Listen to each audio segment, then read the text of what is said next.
All right. Hello again, adventurers, and welcome to another exciting daily vlog. It's daily vlog number 56, I think. And I'm going to start off this daily vlog by saying, holy crap, I was wrong. I was so wrong that there are people who have gone and machine translated my last video because it was in English and I don't do captions in other languages because I'm one of the stupid Americans that only speaks English. Um, just so that they could listen or understand what I said, and then use Google Translate to comment about how wrong I was. So I believe I've officially offended a nation. So in that instance, I apologize profusely. It was actually absolutely never my intention. The entire purpose of the vlog yesterday was to just talk about the mistaken belief that is rampant in the U.S., which is where I live, that most people only speak one language. If you look at the world as a whole, we are in the minority of countries in that most of the population doesn't speak multiple languages, and that is actually changing. I guess not relatively quickly, but due to the large influx of a lot of different bits of immigration, whether it's from Spanish-speaking countries or in Wisconsin, where I live, we actually have a very large Hmong population. Depending on which part of the country you live in, you will find that there are these little kind of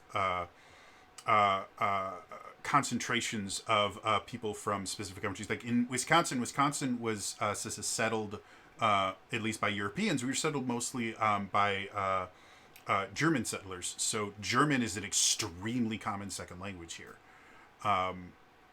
And I know a lot of people that don't quite speak German, but understand enough of it to be able to speak with some of their older relatives and things like that. But enough about that. I made some assumptions about Brazil that were wrong, and I figured out why it was that I thought these things were true when they're not. And it has to do a lot with the fact that Brazil is massive.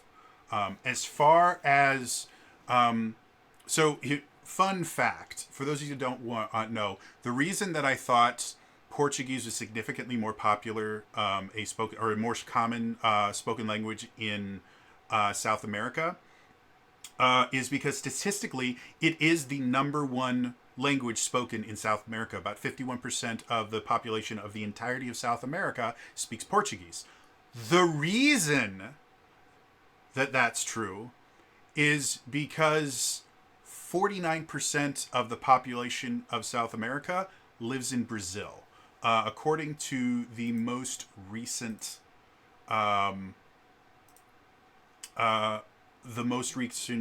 population predictions, Brazil has a population of roughly around 216 million people, give or take a few hundred thousand. The next most populous country in South America is Colombia, with 52 million people. So literally almost half of every single person that lives in South America lives in Brazil. And about 90% or 98% of the population of Brazil speaks Portuguese. I would assume Portuguese is also spoken in quite a few other South American countries, not as a primary language, but simply because, again, the largest country in the continent, that is their primary language. And Brazil is not only the largest country by population, it's also the largest country by landmass as well, though it's not 50% of South America like it is the population. So population density tends to be relatively higher in specific parts of Brazil than the rest of the world. So that's where I got the idea that Portuguese is spoken all over South America. Technically it is, but the vast majority of people that speak Portuguese live in Brazil. But that also means that because Brazil is so massive, it is the number one language spoken in South America, and a lot of that also has to do with the fact that Brazil itself, if, according to what I've been able to research, Brazil itself has something like 200 different languages that are spoken in Brazil. A lot of them spoken by very, very small portions of the population because a lot of them are indigenous languages and things like that. And when South America was colonized, Spain was like super, super good at colonization. They were only really second to Great Britain when they were going around and just colonizing everything that they possibly could. And Spain took over most of Central and South America, and a decent part of the U.S. was colonized by Spain. France was not super good at colonization, but they did their part. They colonized a lot of northern North America, like Quebec in Canada, and then going up into all the way down the Mississippi River down to Louisiana. We had the 13 colonies from England. I don't think Portugal had a really, really strong presence in the U.S. that I'm aware of, or in the area that eventually became the U.S., but they did have a decent amount in the Caribbean, and then obviously Brazil. So that's where my completely incorrect presumption about Portuguese being an extremely common language in South America. I mean, technically it is, but it's because it's extremely common in Brazil, and that's it. So for that, I sincerely apologize. It was never my intention to really focus on Brazil. The reason I brought up Brazil was just because that was the only country that anyone was bringing up. They're like, oh, I guess Brazil's never going to play D&D again. I'm like, no, that's not true. And as far as the population that actually plays, as far as how large the market in Brazil is for D&D and tabletop RPGs in general, that's not information I've been able to find in my very, very quick bits of research. So I actually don't know how large a tabletop RPG market there is in Brazil. There was one of the commenters, a gentleman by the name of Distant Kingdoms, who has their own YouTube channel that I believe is Brazilian-based. Brazil-based, brought up a lot of really interesting stuff that I had no idea about Portugal. Specifically, something I found really interesting. The Brazilian Supreme Court has decided that magic cards are, I'm going to say this word wrong, and it's in English, so I have no excuse for this, but didactic material comparable to books, since they help with the development of text interpretation and mathematical knowledge for kids. So my very basic understanding of that very complex sentence is they've basically declared that trading card games, specifically Magic: The Gathering, are effectively on the same level for reading comprehension and mathematical skills that you would find in reading books and things like that. And apparently books are tax immune in Brazil, again, according to the Distant Kingdom. So in the U.S., again, the vast majority of my audience is U.S. based. So the reason I make comparisons to the U.S. so often is, first of all, I'm from the U.S. I've lived my entire life here. I've only ever really left the U.S. One time I went to Mexico on a missions trip to help the poor there and do some service in the name of my religion. So I'm always going to relate things to the U.S. In the U.S., being exempt from tax is kind of a tricky thing, and a lot of items that are exempt from tax are basically like food goods and stuff like that. If I remember correctly, it's been a long time since I've looked at tax law as it relates to goods. Fun fact, it's something that you actually have to learn when you're a cashier in a grocery store, because if you have to manually enter something in, you have to know the items that are tax exempt and not. So most like fresh food and stuff like that is tax exempt. Any kind of manufactured food, like the grocery store I worked at, we had like a deli where they would like cook food for you. That stuff, because it was actually manufactured and it was not just regular food, that stuff you charge to tax on. But fresh fruit, meat, things like that. All that stuff is tax exempt.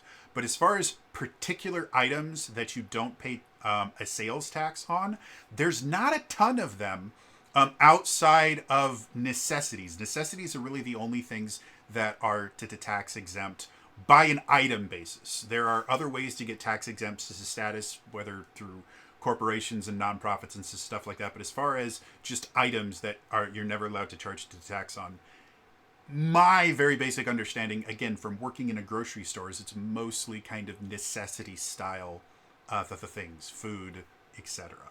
But apparently in Brazil, books in the Brazilian constitution, books are effectively tax exempt, or what Distant Kingdom says they are tax immune.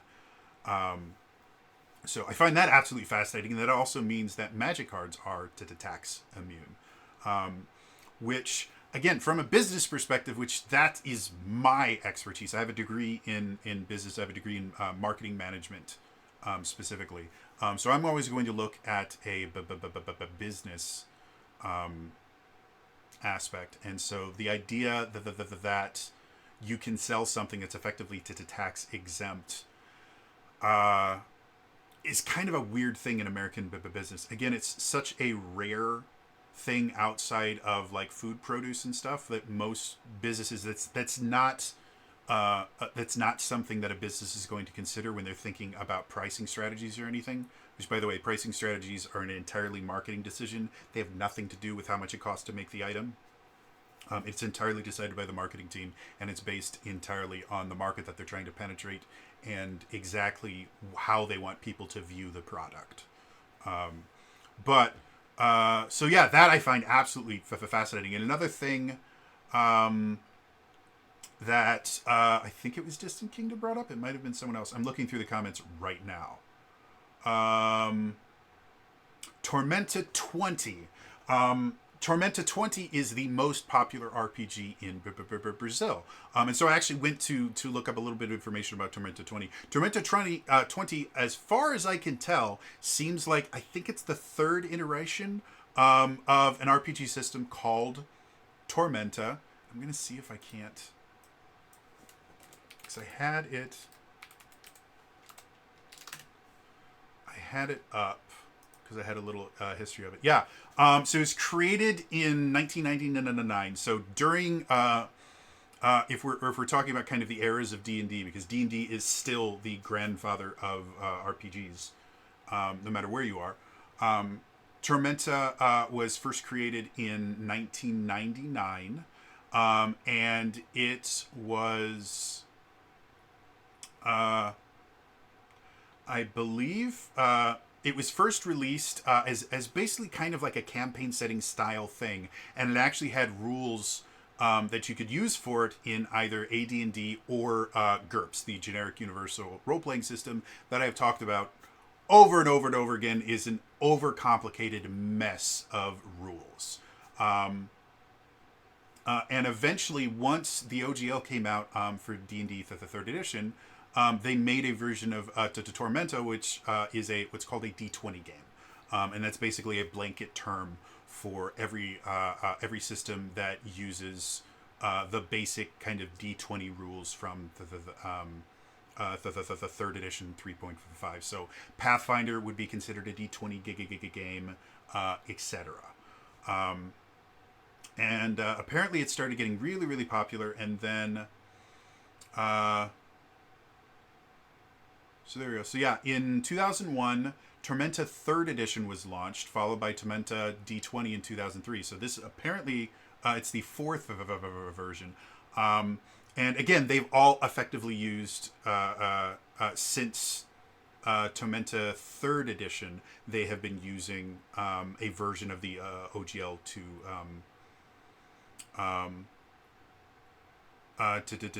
do that. But apparently there's also...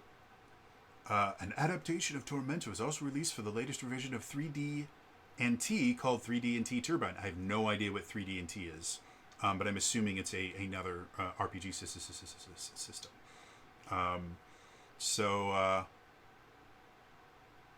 And then in 2019, they did a crowdfunding for a new Tormenta 20 system, which still uses the D20 system, so it's still going to be somewhat like if you've played D&D or any other D20 game. If you sit down in a D20 game to table, there are going to be things that feel familiar to you. You're going to be rolling a D20. You're going to be adding numbers. There's going to be a number of attributes that relate to skills and things like that. Like those things are all very, very common in D20 system games in general. And then each one is going to have different kind of flavors. Pathfinder by far is the most similar to D&D that you're going to get. Like Pathfinder First Edition is D&D 3.5. A lot of people refer to it as D&D 3.75 because they made a few kind of quality of life changes to just make it easier to play. And that's what Pathfinder is. So if you've played Pathfinder, you've played D&D 3rd Edition. Like they're effectively the same game. From what I'm getting here, Tormenta 20 again uses the same basic bones to be able to create the system, but they added enough changes and things like that it is its own unique game. It's not just D&D with a coat of paint like Pathfinder is. It's its own unique thing that sounds really fascinating. I will probably look to see if they have an English language translation of it. But again, I have absolutely no idea if there's even a market for Tormenta 20 outside of Brazil. This is the first time I've ever heard about it. And again, I'm always interested in learning about new systems and things like that. So again, the entire purpose of this video, I apologize for the misconceptions and just outright falsities that I said about Brazil. I still stand by the intent of the video that I made yesterday was just the idea that the reason that they're canceling Portuguese language translations of D&D, I don't believe is going to cut people off from D&D. I understand that 98% of the population of Brazil speaks Portuguese, at least according to the people in the comments. A very large portion of the country is monolingual.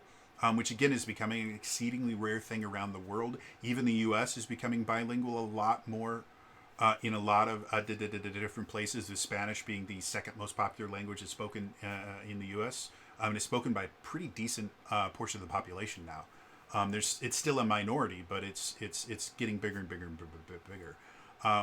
But there's still a large English-speaking population there. There's a large Spanish-speaking population there, obviously, because the rest of the continent speaks Spanish. And then there's also a very large German-speaking population. Apparently, in like 1940, German was the most common language spoken in Brazil, which I found fascinating. I don't know where that stat came from. I think I read it on I read it on either a Wikipedia page or this is someone else. But Germany had a lot of immigration to Brazil shortly after World War II, which that's its own thing.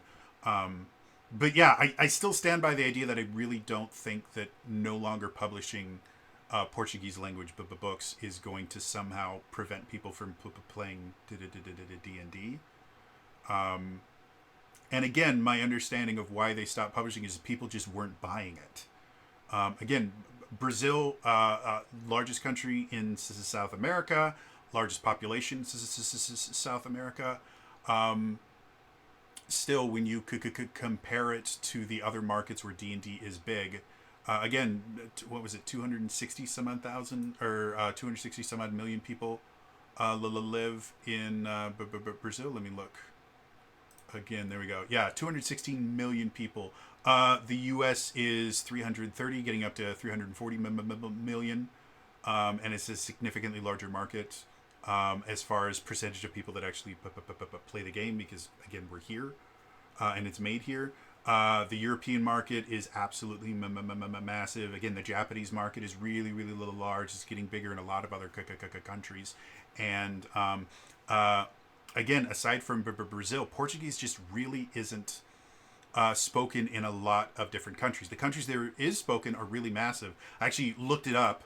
As far as the most spoken languages in the world in 2024, English is the largest when you consider first language and second language people. First language, you have about 372 million people that English is their first language. And then when you combine everyone that just speaks English, you get up to about 1.4 billion.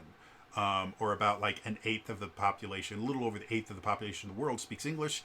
The second most common is Mandarin, as I said before, because China is massive and Mandarin became a trade language in Asia in general. And still is considered a trade language because of how massive the Chinese market is.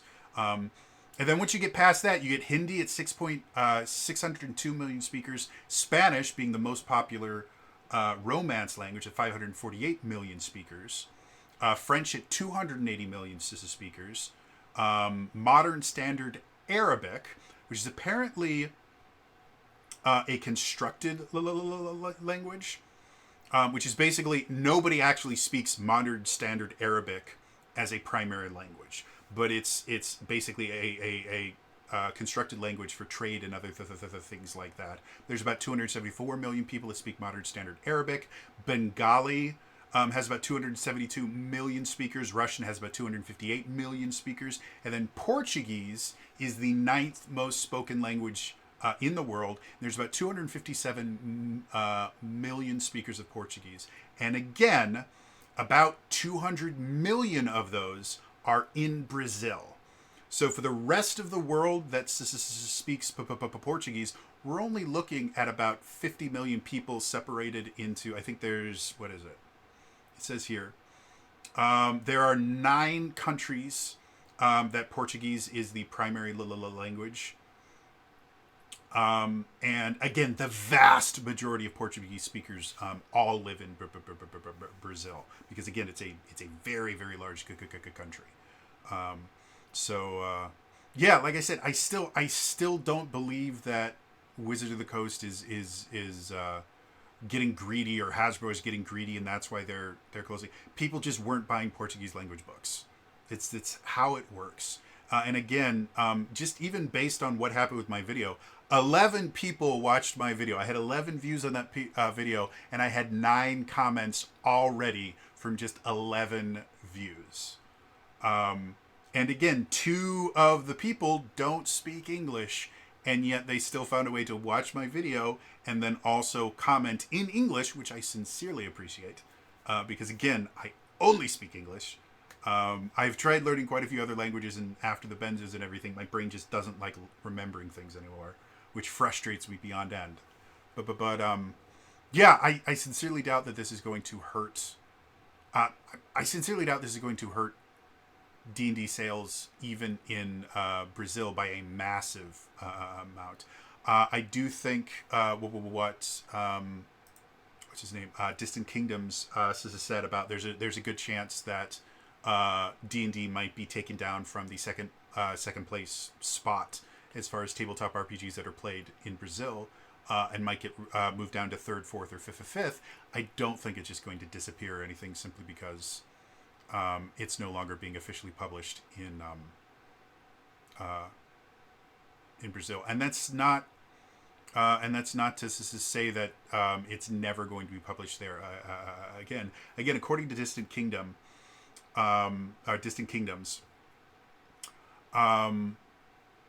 there again, direct quote from them: because the books were published in Portuguese by a local publisher until WotC canceled the license in to 2022.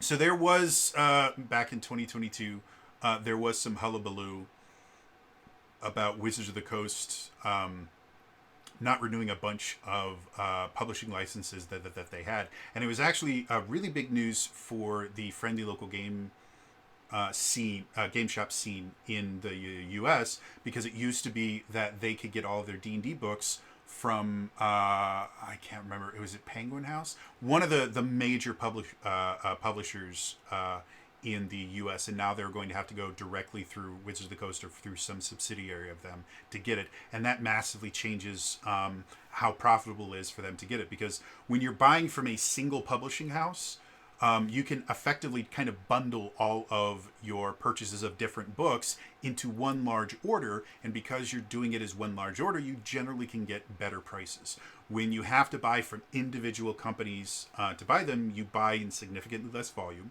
because you're not buying, 100 different kinds of books. You're buying just one kind of book. And therefore profit margins start getting lower because you can't get as good of deals.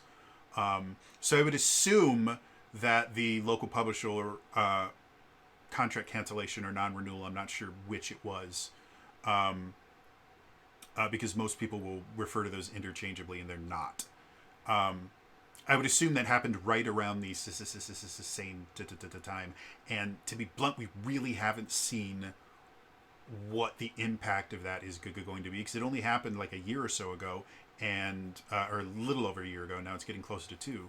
And Wizards of the Coast has only put out like half a dozen books since then, and we already had the D&D Next thing that was driving down sales because we was like, well, why am I going to buy this book when the new version is coming out and stuff like that? So I'm interested to see what happens with them doing that. It may be that they decide to go back to maybe not Penguin House, but another major publishing company. They may enjoy being able to control cost more by doing in-house with their publication. I have absolutely no idea. Hasbro is large enough that they can handle publication rights if they need to. Wizards of the Coast as itself is not. It's a tiny little company compared to Hasbro. So yeah, like I said, I just wanted to, I wanted to acknowledge everyone that commented on my last video and thank them immensely for taking the time to comment on it, because again, you guys have put more effort into that video than I did, obviously. The fact that you went out and you found a way to translate my really poorly spoken English into Portuguese so that you could understand it, and then went and translated your Portuguese into English so I could understand it, is amazing, and I sincerely appreciate that. Specifically, Distant Kingdoms, if you are still watching this, if you would like to have a conversation with me that we film and we could put it on your channel, we can put it on my channel, we could do half and half, whatever, I would love to collaborate with you. Again, I am a huge fan of learning about different tabletop RPG systems, different cultures. Again, it is absolutely my fault that I made a lot of incorrect assumptions about Brazil.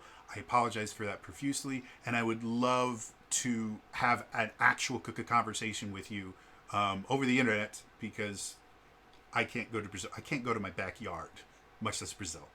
But I would love to have a conversation, to have as someone that actually has firsthand knowledge of the tabletop RPG market in Brazil, and some of the trends and things like that. It would be absolutely lovely. So please hit me up with a comment. I'm on Twitter. I'm at Trainer Jody there. My DMs are open, so if you want to send me a message there, let's set something up. I think that would be amazingly awesome to do. And again, I love meeting new people and learning about new cultures and things like that I don't already know about. So open invitation to you, Distant Kingdoms. I sincerely would love to have a conversation with you. So otherwise, again, I sincerely apologize about the misconceptions I had about Brazil. They were wrong. I'm leaving up yesterday's video. I'm not going to edit it. I'm not going to bring it down. I am going to pin a comment at the top that basically says, hey, I was wrong. Listen to people in the comments and watch tomorrow's video. Because I think it's just a dick move for me to fuck up and then erase it from existence. I screwed up. I need to live with it. And if that means that a lot of people get this idea that I'm just an asshole that talks about stuff that I don't know about, because they only watch that video, then that's the price I have to pay. I screwed up. I'm gonna live up to it, and then hopefully use it as a learning opportunity. But yeah, I was very surprised with how quickly people were commenting on it, and I sincerely appreciate everyone that that corrected me and just helped me to learn more about a country that I know very little about. So anyway, it's gonna be all for me today. I will see you guys in the next time. All right, bye bye.